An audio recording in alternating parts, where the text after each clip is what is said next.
thank Mayor Rahm Emanuel for supporting us Chicagoans.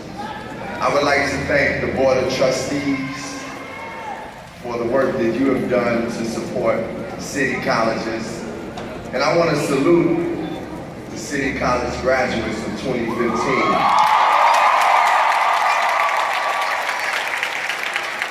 I didn't know if I was going to salute it like this, but I think, you know, y'all know I started in hip hop, so. I'm just going to start it off with a salute with a freestyle, all right? I gotta take out a couple before I know it's in college. It's common sense, y'all. I came to do my thing. First, I salute the graduates of Kennedy King. Salute those that's from Olive Harvey. You know how it is. We gonna keep it tight. Salutations to those from Wilbur Wright. And of course, you know I'm coming through, man. I gotta shout out those from Harriet Truman. That's how it be. The style is free. You see, we talking about the colleges of the sea. That's Chicago. You know how it be. We from the Chi, man. I be down with the chancellor. Her name is High, man. That's how it be. Since I came down, you know I give love to who? The Chi-Town. But you know what time it is. Sometimes I read the text. I gotta give it up to the College of Malcolm X. I get it done. You know I got respect for Harold Washington. You know I say, what's that college, yo, from the Chi? And that's how it be. Since I'm on the scene, I salute the graduates of 2015.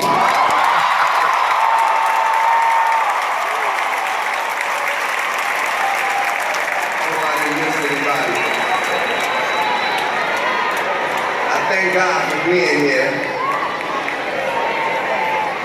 I know I'm here to give something to you all, to deliver something to you all that hopefully will be inspiring.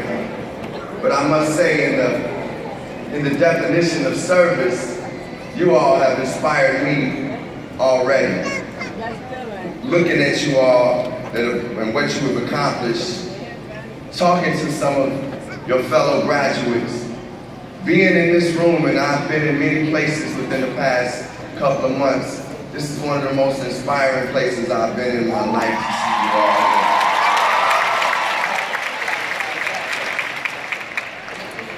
What are you willing to die for? Live for that. Those are the words that Andrew Young spoke to us as we stood around him at our first rehearsal for the movie Selma. What are you willing to die for? Live for that. That was the motto and the mantra that the people of the civil rights movement had lived by. Well, what were they willing to die for? They were willing to die for the freedom of people. They were willing to die for voting rights. They were willing to die for equality. So they lived for that. That night, I went home after listening to Andrew Young, and I sat on my couch and said, what am I willing to die for? And what am I living for? I started to examine myself and think about what really had I been living for. I had been living to be great. I had been living to be this great artist, this great actor, great person. But as I started to think really what I was truly living for, what really is greatness? Well, that greatness is being great within yourself and using that greatness to inspire others. And the greatest among us is the one who serves.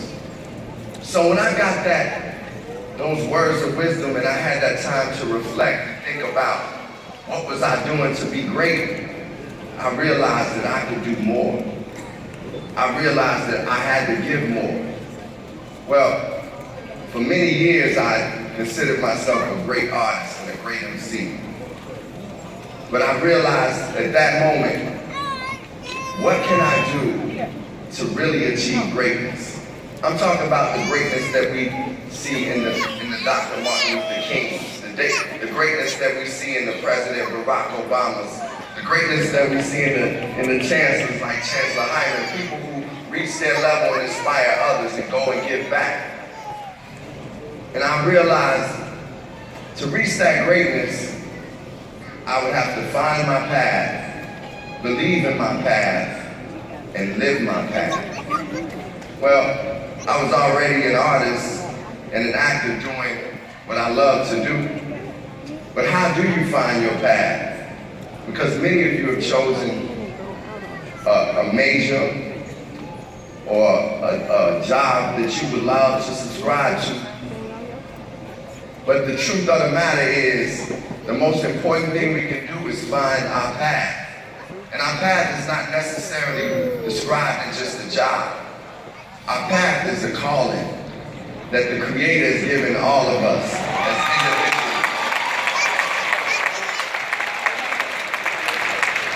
So that path is the thing where you say, hey, I want to be a technological advisor. That has to be something that you're passionate about. That has to be something that you love to do. Not just for money, not just for the recognition from other people, but something that was instilled in you, a seed that was planted in you from the Creator, that is your calling, that is your passion, is one of the things that you have to offer to this world. Well, how do you find your path?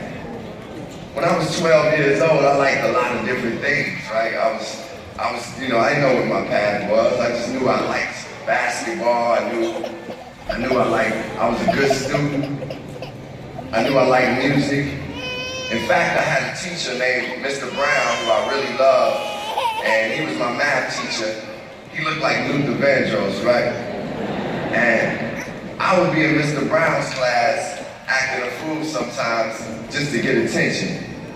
Ladies, I don't want to say what I would do in this class, and y'all think I was crazy, but it wasn't the nicest thing to do, let me say that. And Mr. Brown would look at me when I would do it. Basically, I was passing gas in this class, right?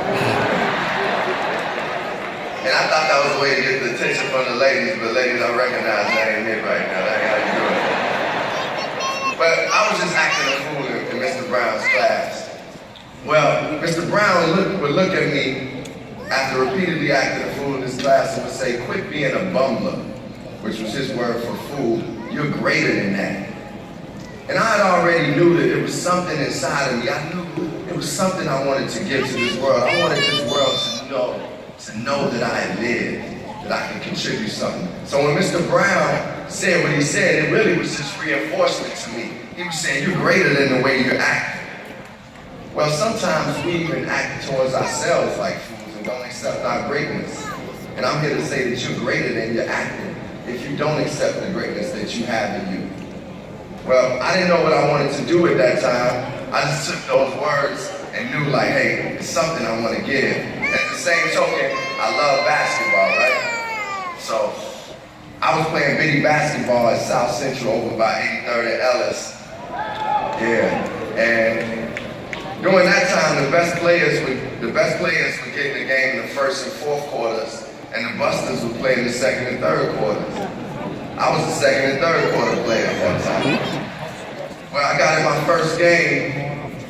I didn't score any points. I didn't get any assists. So I came back to the bench and I started crying. And I told my coaches, one of my coaches was my uncle, I told him my stomach was hurting. That's why I was crying. Well, this happened 3 games straight. I kept coming to the bench with my stomach hurt. Well, my uncle threw down his keys and said some words I don't want to say at this prestigious graduation of the class of 2015. But the gist of what he said was, if you want to be great, you got to practice at it. You got to work at it. It takes work. You have to train. But in the beautiful words of Khalil Gibran, work is love made visible. Work is love made visible. So that means